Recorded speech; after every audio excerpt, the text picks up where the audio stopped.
सूर्योदय को हम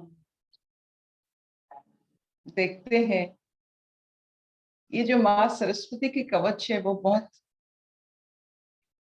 एक ऐसा अनोखा कवच है जो खुद को बनाना पड़ता है। आंखों से रूप दिखता है, आकार दिखता है,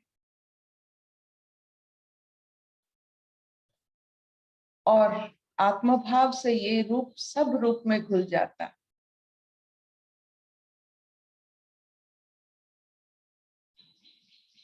जैसे दक्ष प्रजापति के कारण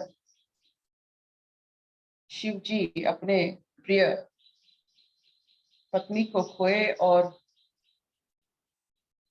उस आकार को वो नृत्य के माध्यम से सारा ब्रह्मांड में उसको ऐसे बिखरा दिए कि हर जगह जहां उनका आकार का एक स्वरूप जहां भी दिखा वहां एक शक्तिपीठ बना।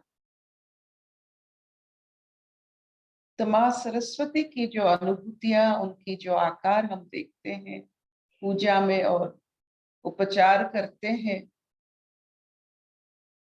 उस आकार को सब में देखना वो ज्ञान का माध्यम होता है।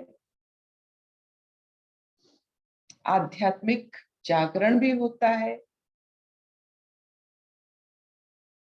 और जीने का एक पुलक भी होता है, एक ऐसा आनंद जिसका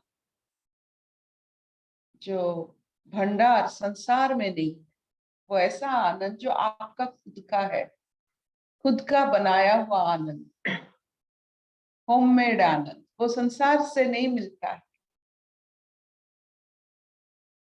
ये जो होममेड आनंद, घर की बनाई हुई आनंद में जब हम जीना सीखते हैं,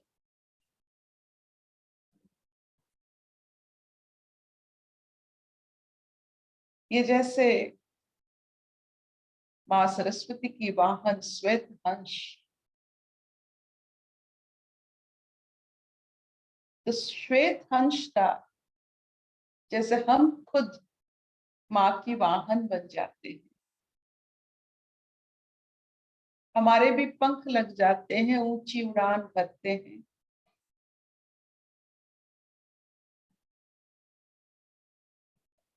एक ऐसा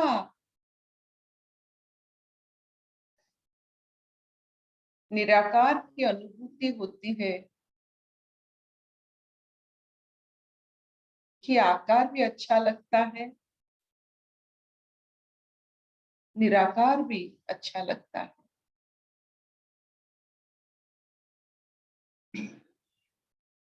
मन में जैसे कोई खोज ही नहीं रहता,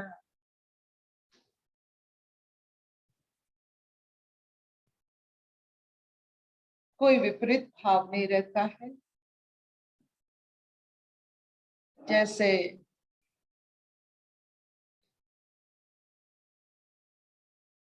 आपने देखा, जो विज्ञान पढ़े हैं,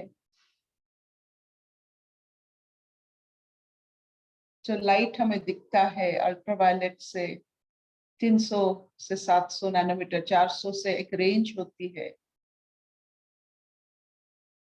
तो हर चीज एक विराट स्वरूप का जब हमारे देखने का रेंज में आ जाता है, तो हमको लगता है कि शुरुआत और अंत जैसे दो पलड़े हो जाते हैं और वो विपरीत हो जाते हैं। लेकिन जो निराकार सत्ता के साथ इतने बड़े रेंज में अपना छोटा सा रेंज बनाता है, तब जाकर विपरीत बनता है। जब बड़ा रेंज बनता है जहां ना शुरुआत है ना अंत है, तो उस भाव से ना शुरुआत है ना कोई अंत है, इस भाव में जो रहता है वही सरस्वती माँ की कवच धारण करता है।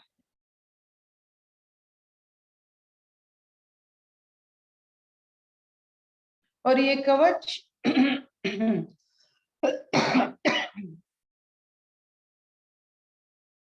आपने कभी माँ सरस्वती के कवच का एक पाठ है, आपने कभी किया है? इस पाठ को कभी सुना है? माँ सरस्वती की कवच कभी पाठ किए? छबिलानी पाठ करिच माँ सरस्वती? हाँ हाँ हाँ, कल मैंने किया था सरस्वती पूजा में। सरस्वती का द्वादश नाम, सरस्वती कवच मैंने पढ़ा के, कवच मीनिंग क्या है मैंने समझाई थी। सरस्वती सरस स्रोत करके, कवच मैंने प्रोटेक्शन, कैसे हमको ये मंत्र द्वारा हमारा ब्रेन न्यूरॉन जो खुलता है वो कैसे हमारा बॉडी माइंड को प्रोटेक्ट करता है। तो सरस्वती कवच एक ऐसा पाठ है जो हमारे हर अंश, जो आकार हमारे हैं, वो निराकार से जो अनुभूति होकर ये आकार सृष्टि हुआ है, निराकार रस लेकर वो आकार जो सृष्टि हुआ है उसे महसूस करना। जैसे जो यशमेध यज्ञ जिसे कहते हैं, वहां एक घोड़ा छोड़ा जाता है, घोड़े के हर अंश को अपने राज्य का अंश माना जाता है, उसकी गति को विकास का गति माना जाता है। आपने कभी यशमेध यज्ञ के बारे में पढ़ा है? उसके जो घोड़ा छोड़े जाते थे, आपने देखा है कि ऐसे राम जी की दो बेटे लव कुश कैसे वो घोड़े को काबू करके कैसे अनर्थ रचाया था, जिसके आगे राम जी भी हार गए थे। तो वो घोड़ा का बहुत बड़ा कहानी होता है, अश्वमेध यज्ञ की कहानी होता है। तो जरूर एक बार इसके बारे में बात करेंगे, कैसे उस घोड़े को क्यों इनको इसको एक प्रतीक माना गया है। तो जैसे हर चीज को एक प्रतीक माना जाता है, जैसे आपकी वो जो सफेद कबूतरों को एक शांति का दूत माना जाता है, क्यों? हंस को क्यों प्रतीक माना जाता है? तो आप किसका प्रतीक हो? तो ये जो आप किसका प्रतीक हो, पूर्ण भाव से किसका प्रतीक हो, और हर अंश किसका प्रतीक है?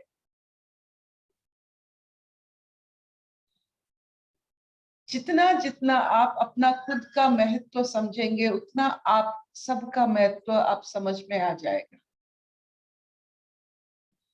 आप कितने महत्वपूर्ण हैं जब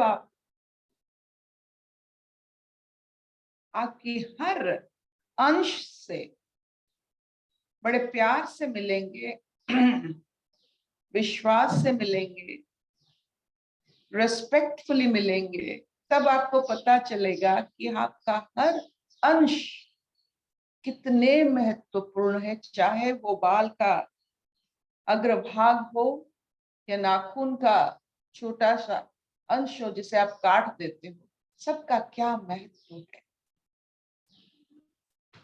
इस पूरी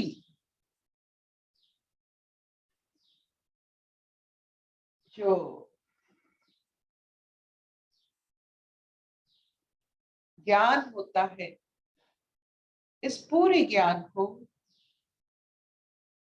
माँ सरस्वती का कवच माना जाता है। वो कवच पाठ में हमारा वो कवच हम पाठ करते हैं। आज तो समय नहीं होगा, लेकिन एक दिन आपको उस कवच को हम सुनाएंगे।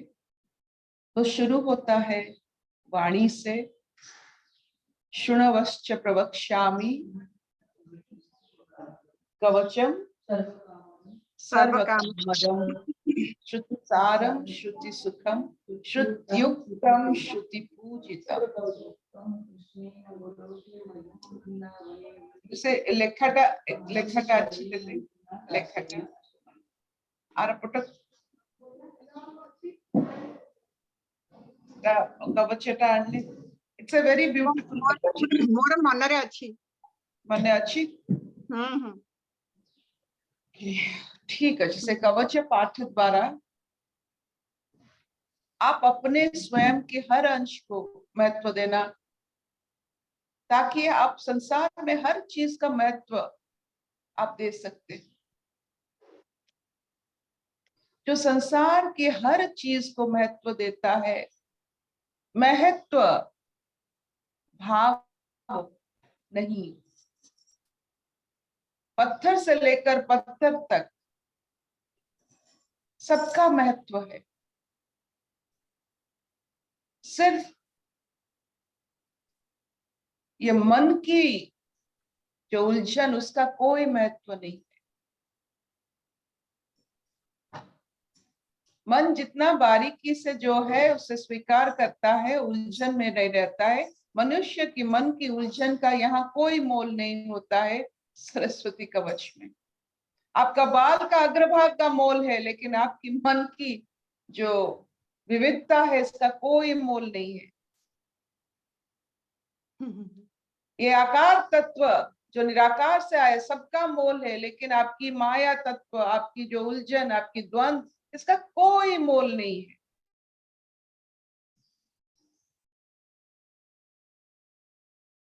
यही होता है कवच का धारण करना।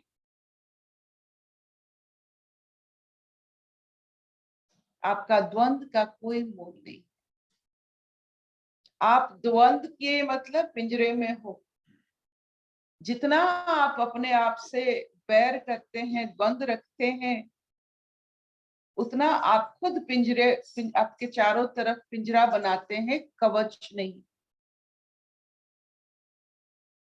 तो पिंजरा बनाना, कवच बनाना, यह आपकी हाथों में है। कवच पिंजरा नहीं होता है। कवच ऐसा एक जो सृष्टि है, जो आप खुद सृष्टि करते हो। इसमें लाख बाण जितना भी आए, बाण और वाणी में कोई फर्क नहीं होता है। बाण होता है जो निकला, वाणी होता है जो उसका असर पड़ा। तुणेर से निकला हुआ हर चीज वाण होता है, लेकिन जब उसका असर पड़ता है वो वाणी हो जाती है। तो आपके ऊपर जो जो आपके ऊपर वाण छोड़ा जाता है, अगर आपके ऊपर उसका असर पड़ता है, वो वाणी ही है। लोग देखिए हमारे सरहद पर वाण से मर रहे हैं, इतना असर उनके मन में नहीं पड़ता है जितना वाणी का असर मन में पड़ता है। जीकर भी हम कैसे मरते हैं।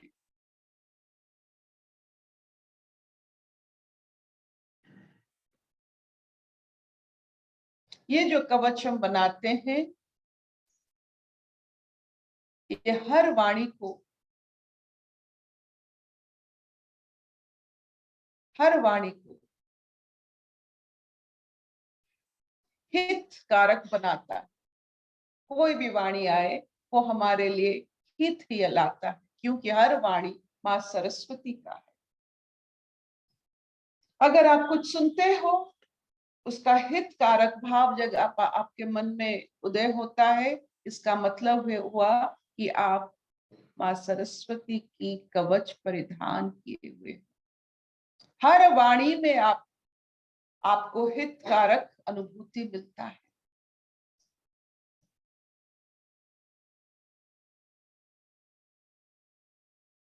चलते हैं छोटा सा सांख्य योग की भाव से कृष्ण अर्जुन संवाद की जो चल रहा है। परसों पढ़े थे कि जो कुछ उत्पत्ति होता है वो शरीर से उत्पत्ति होता है, संभालना पड़ता है। जितना संभालते हैं, जितना हम तितिक्षा में रहते हैं, उतना सारथी भाव खुद को ले जा सकते हैं, सबको ले जा सकते हैं, पार लगा सकते हैं। वो जो सारथी का भाव है वो बहुत जो कहते हैं बहुत शक्तिशाली भाव होता है। सारथी बहुत शक्तिशाली भाव होता है। किसी जैसे बस ड्राइवर हो, पायलट हो, लोको पायलट हो, जो हमको लेके जाते हैं, उनका मन, चरित्र, विवेचना शक्ति कितना होगा कि इतने लोग को लेके जाते हैं।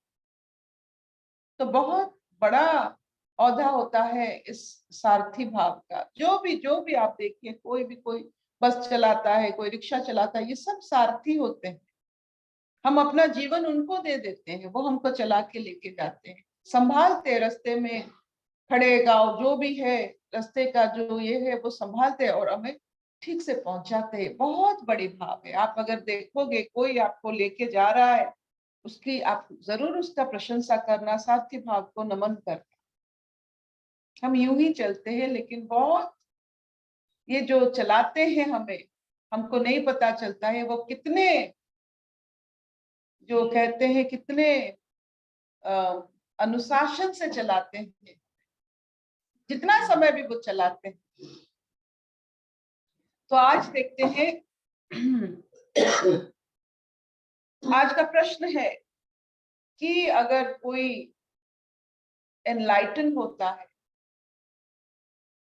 एनलाइटन का हिंदी आत्मज्ञान प्राप्त, जागृत, जागृत, यस।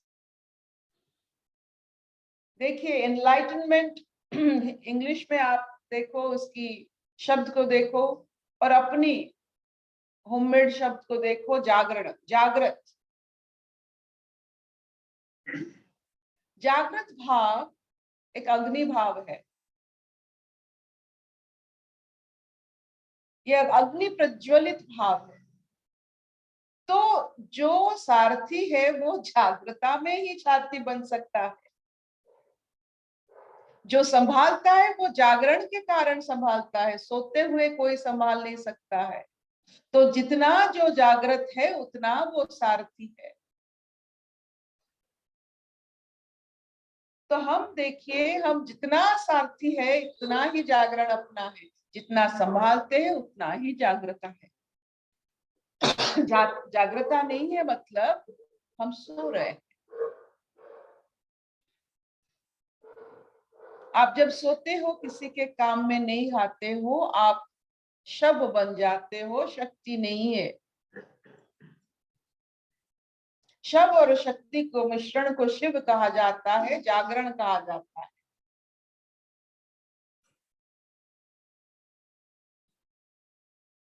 ये शरीर जो पीड़ा का दुनिया है, अगर वो पीड़ा हो या ना हो, वो संभालने लगे, जितना संभालेगा वो, चाहे वो पीड़ा हो, पीड़ा को संभालना पड़ता है, आनंद को भी संभालना पड़ता है, दुख को संभालना पड़ता है, सुख को भी संभालना पड़ता है। जितना उसमें संभालने की शक्ति इस शरीर में जितना होता है, उतना आपका आत्म जागरण होता है। तो शरीर चाहिए आत्म जागरण के लिए, शरीर का हर कुछ चाहिए आत्म जागरण के लिए, चाहे वो सुख हो, दुख हो। तो बिना, देखिए ये जो दीप जलता है ना, वो जो रुई से जलता है, वो रुई चाहिए। बिना रुई के, बिना घी के कोई जागरण नहीं हो सकता है। तो शरीर के बिना कोई जागरण ही नहीं हो सकता है। ये आत्मबोध शरीर से ही होता है। आपको जो शरीर से मिलता है उसी को व्यवहार करके संभाल कर हम जागृत होते हैं। ये सबसे बड़ी बात है। इसीलिए शरीर माध्यम खड़ु धर्म साधन। इसीलिए शरीर को कभी छोटा मत समझिएगा। वो जो दीप का जो रुई, जो जिसे हम सलिता बताते हैं उड़िया में, जो जिसमें अग्नि का प्रज्वलन होता है, वो शरीर है। बिना उससे जागरण कैसे होगा? तो जागरण वैसे होता है जब आप इस शरीर के हर चीज को संभालते। This is very very important. So enlightenment comes from your body when you start taking responsibility slowly you become awakened. तो पढ़ते हैं आज का 15 यम हीन व्ययन्ति एते पुरुषं पुरुष ऋषभ सम दुख सुखम धीरम स अमृत त्वा कल्पते।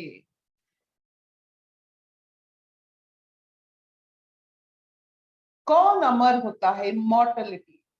अमर का मतलब होता है जिनकी बात, जिनकी साधना के बारे में हर दम बात होता है, चर्चा होता है। इमॉर्टलिटी का मतलब होता है जो शरीर में रहे ना रहे लेकिन चर्चे में रहता है।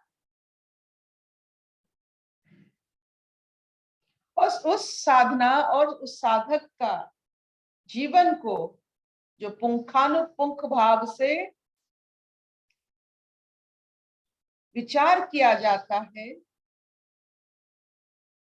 वो सबसे बड़ा कोई भी साधक का परिणाम होता है।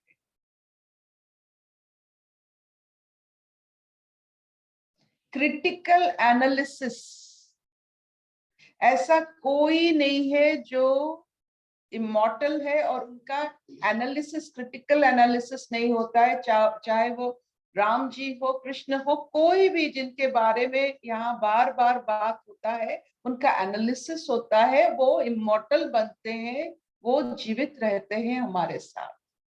तो ऐसा जीवन जो चाहते हैं, जो साधना करते हैं, वो किस चीज का साधना करते हैं कि जो सुख दुख में संभाल सके। सुख और दुख को जो संभालते, संभालना बड़ी बात होता है। आपने देखे होंगे ये कृष्ण से शुरू होता है, ये संभलने के बाद कहाँ से आता है? वो कृष्ण जो बचपन में जो गाय चराते थे, उसी से उनको पता चलता है कि गाय को कैसे संभालना पड़ता है। गाय भी मनमुखी होते हैं, यहाँ वहां भटकने की उनका भी एक आदत होता है।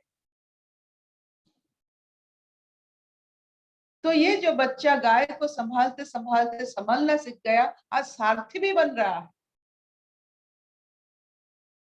तो उनकी जो जीवन की जो साधना है, गाय को संभालना जैसा होता है। अब वो अर्जुन को संभाल रहे हैं, युद्ध को संभाल रहे हैं, गाय संभालते संभालते।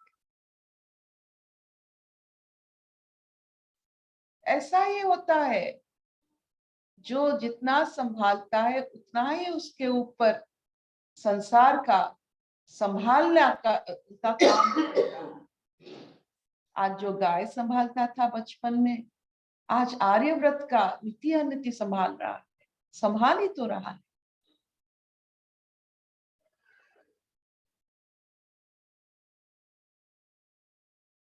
आप देखो, सब कुछ संभालना पड़ता है। एक निवाला भी अपने मुंह में डालना एक संभालना ही तो है। पल्लू संभालना पड़ता है, सब कुछ संभालना पड़ता है। जितना संभाल सकते हो उतना ही आप इमॉर्टल बन सकते हो, मृत्यु से परे। संसार के लिए आपका चरित्र एक दिग्दर्शक होता है। जितना आप संभाल सकते हो, जितना आप पैर पटक के नाचते हो छोटी छोटी बातों में, उतना आपका लड़पन बचपना है। और बहुत जन्म चाहिए इस पैर पटकने से मुक्त होने के लिए। जितना संभाल सकते हो उतना आप निराकार सत्ता को समझते हो और मोक्ष अभिमुखी होते हो। संभालो, जिसे हम तितिक्षा मानते हैं।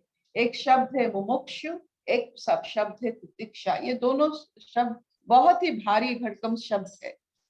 अच्छा लगता है बार बार उच्चारण करने में, जैसे मानो एक शब्द ही जैसे एक श्लोक है, एक मंत्र है। मुमुक्ष बना जीवन मुक्त, तितिक्षा बना जीवन संभालना। इतना चलेगा? चलेगा चलेगा।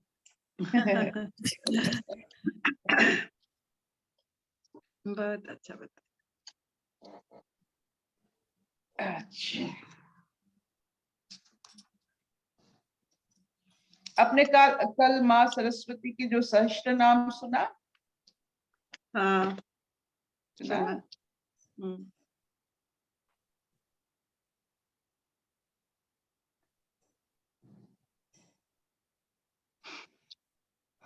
आशिक।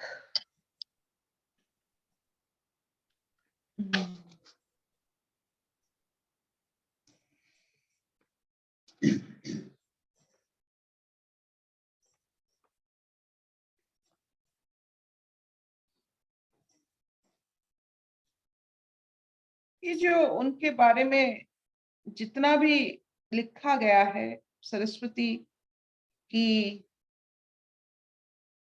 जो, चाहे उनका आकार हो, चाहे उनकी हर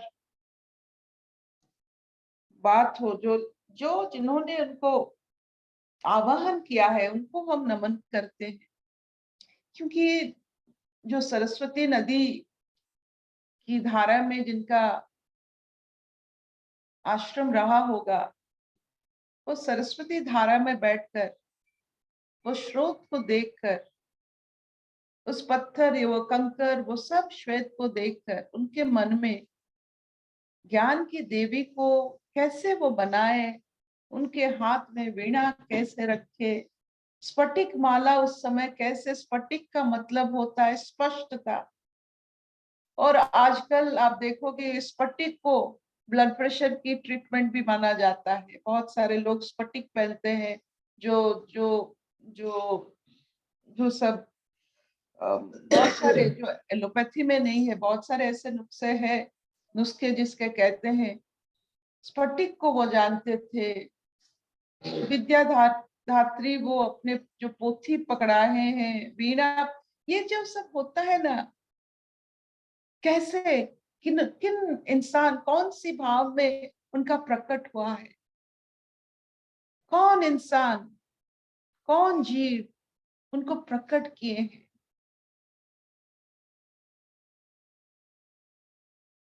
वो उनके फूलों की जो भाव है, कुंदा की फूल जैसे, कुंदा, इसका मतलब कुंदा फूल उस समय भी था। ये सब जब हम सोचते हैं, जिन्होंने इस सुंदर सा एक मास्टरपीस भाव को प्रकट किया है, उनको हम नमन करते हैं।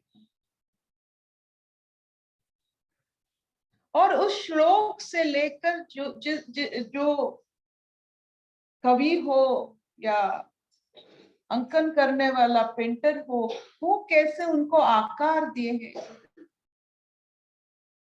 उनकी हर गहने के बारे में जैसे श्लोक में वर्णन है, तो इंसान अपने देवी को, अपने अधिष्ठात्री को कैसे देखना चाहता है। देखिए, वैभव से देखना चाहता है, पूर्णता से अपने देवी को देखना चाहता है। इंसान का मन पूर्ण है, इसीलिए सब पूर्णता चाहिए इंसान को, यही सबसे बड़ी बात होती है।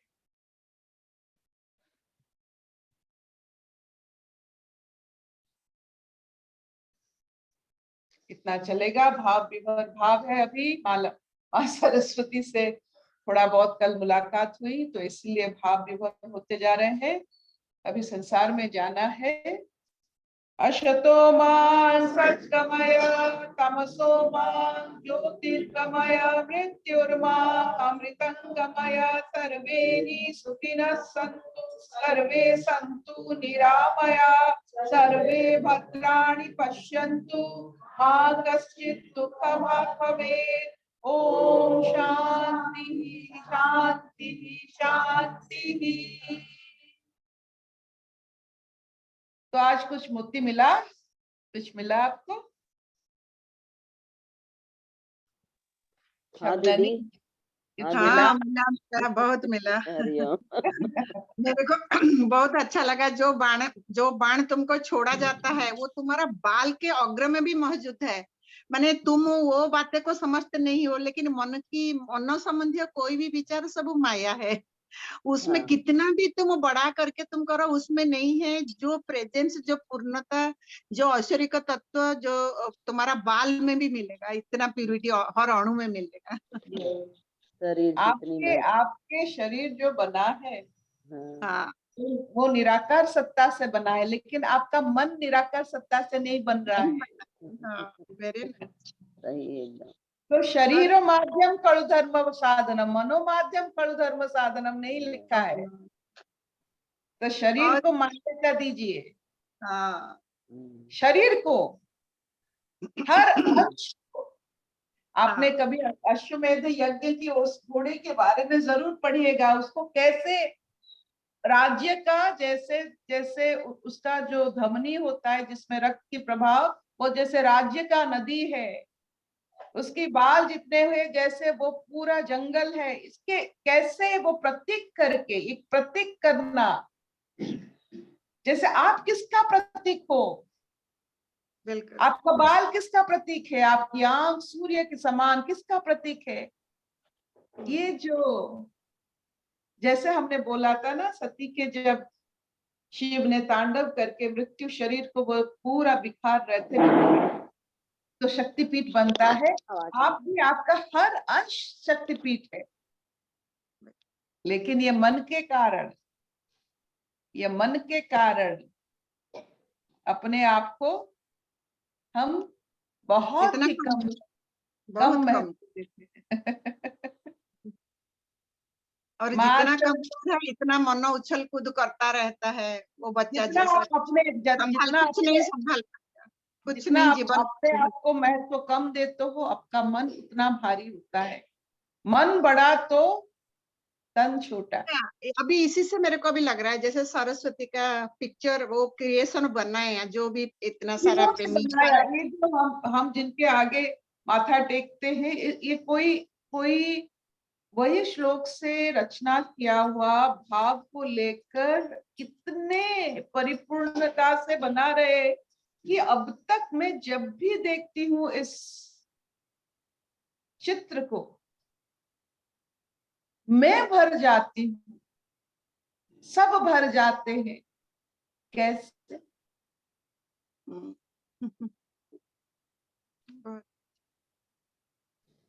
बस। माँ गई, हाँ, अच्छा अच्छा। अम्मा,